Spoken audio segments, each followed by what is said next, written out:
අපි බලමු කොහොමද මේ ස්වර 18 මෙන්න මේ කියන කොටස් තුනට බෙදලා වෙන් වෙන්නේ කියලා. ස්වර 18 කොහොමද මෙන්න මේ කියන කොටස් තුනට බෙදලා වෙන් කරගන්නේ කියලා බලමු.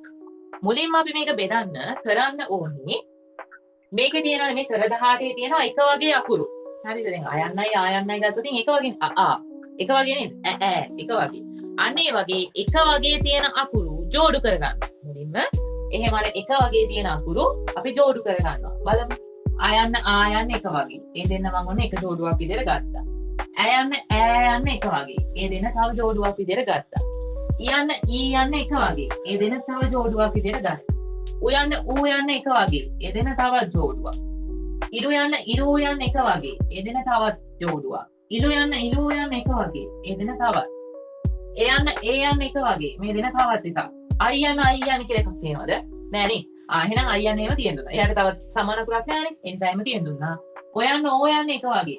අන්න එහෙනම් කපල් කරගත්තා. යන්න කියලා තව අකුරක් තියෙනවද? නෑ. එහෙනම් යා එහෙමම ඉස්තනක් විදිහට තියෙන්න දුන්නා. දැන් බලන්න කපල් කීයක් හදුනද කියලා. 1 2 3යි 4යි 5යි 6යි 7යි 8ක් නිර්මාණය වුණා. කපල් 8ක් නිර්මාණය වුණා. ඔන්න ඔය කපල් 8 නිර්මාණය වුණාට පස්සේ ඉතිරි වෙනවනේ අකුරු දෙකක්. අන්නේ ඒ දෙක අපි ගන්නවා සංයුක්ත ස්වර විදියට. මොකක්ද දුන්නේ? යන්නයි කියන දෙක ඉතුරු. අපි ඒව ගන්නවා සංයුක්ත ස්වර විදියට. මොකද්ද කරන්න තියෙන්නේ? ස්වර 18 එක වගේ අකුරු කපල් කරනවා. ඒක වගේ අකුරු කපල් කරාම ඉතිරි වෙනවා තනියම ඉන්න අකුරු දෙකක්. ඒ තමයි අයන්නයි යව්යන්නයි. අනේ අයන්න සහ යව්යන්න කියන දෙක අපි දානවා මිශ්‍ර ස්වර විදියට. දැන් ඔය අපි නිර්මාණය කරගත්තනේ කපල් ටිකක් නේ. ඔය කපල් ටිකේ තියෙන අකුරු ටික තියෙන්නේ. මේ අකුරු ටික පළවෙනි කපල් එක ගමුකෝ. මෙන්න පළවෙනි එක අයන්න. මේකේ කෙටි කෙනෙකුත් ඉන්නවා දීර්ඝ කෙනෙකුත් ඉන්නවා. කොහොමද කෙටි දීර්ඝ හොයාගන්නේ? කියවෙන විදිය අනුව. ඒකට ආයන්න කෙටි උච්චාරණය වෙනවා.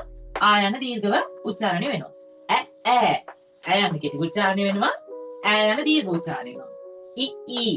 යන්න කෙටි උච්චාරණය වෙනවා. යන්න දීර්ඝ උච්චාරණය වෙනවා. යන්න කෙටි උච්චාරණය වෙනවා. යන්න දීර්ඝ උච්චාරණය වෙනවා.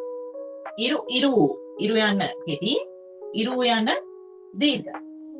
ඉලු යන්න දීර්ඝයි. ඉලු යන්න කෙටි. යන්න කෙටි. යන්න දීර්ඝයි. යන්න කෙටි. යන්න දීර්ඝයි. අන්න අපි හොයාගත්තනේ කෙටි ස්වර සහ දීර්ඝ ස්වර. දැන් මම අරක කිව්වේ මොකටද? මේ කෙටි ස්වර දීර්ඝ ස්වර වෙන් කරගන්න නෙමෙයි. කෙටි ස්වර වලයි දීර්ඝ ස්වර වලයි හැඳින්වීම දෙකක්. දැන් මිශ්‍ර ස්වරයක් කියලා කියන්නේ යම්කිසි අකුරු එකතු වෙලා නිර්මාණය වෙන දෙයක් කියලා මම කිව්වනේ. අනේ වගේ කෙටි ස්වර සහ දීර්ඝ ස්වර හඳුන්වන්නේ කොහොමද?